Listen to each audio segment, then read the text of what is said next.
तळकोकणचा बुलंद आवाज बनलेल्या आपला सिंधुदुर्ग डिजिटल न्यूज चॅनलचा 5वा वर्धापन दिन सोहळा मोठ्या दिमाखात शनिवार दिनांक 18 एप्रिल रोजी कणकवली येथील भगवती मंगल कार्यालयात सायंकाळी 4:30 वाजता संपन्न होणार आहे। मागील 5 वर्षांच्या कार्यकाळात वस्तुनिष्ठ आणि विश्वासार्ह बातम्यांनी समाज मनात आपला सिंधुदुर्ग डिजिटल न्यूजने अल्पावधीतच ठसा उमटवला आहे। 5व्या वर्धापन दिनानिमित्त पुरस्कार वितरण सोहळा आयोजित करण्यात आला असून समाजातील विविध क्षेत्रातील उल्लेखनीय कार्य करणाऱ्या मान्यवरांना पुरस्कार देऊन सन्मानित करण्यात येणार आहे।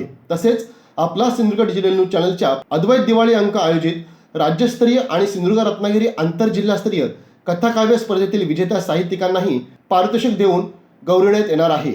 या वर्षीच्या आदर्श अधिकारी पुरस्कारासाठी सावंतवाडीचे तहसीलदार श्रीधर बाजीराव पाटील यांची निवड करण्यात आली आहे।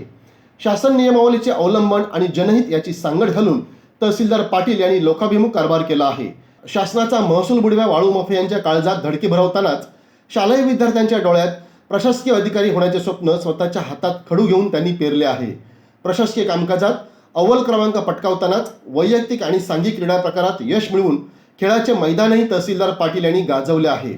सावंतवाडी तालुक्यातील गेळे गावातील शेतकऱ्यांना त्यांच्या स्वमालकीच्या जमिनीचा सातबारा मिळवून देण्यात महसूल अधिकारी म्हणून जिल्हाधिकारी श्रीमती तृप्ती थोडमिसे यांच्या मार्गदर्शनाखाली महत्त्वाची कामगिरीही तहसीलदार पाटील यांनी बजावली आहे। तहसीलदार श्री पाटील यांच्या याच कार्याची दखल घेऊन त्यांना आपला सिंधुदुर्ग डिजिटल न्यूज चॅनलच्या 5व्या वर्धापन दिन सोहळ्यात आदर्श अधिकारी पुरस्काराने सन्मानित करण्यात येणार आहे। ताज्या अपडेट्स आणि ताज्या बातम्यांसाठी आजच सबस्क्राईब करा आपला Sindhudurg digital news channel. Like करा, शेअर करा, कमेंट करा आणि महत्त्वाचं म्हणजे बेल आयकॉनला क्लिक करायला विसरू नका।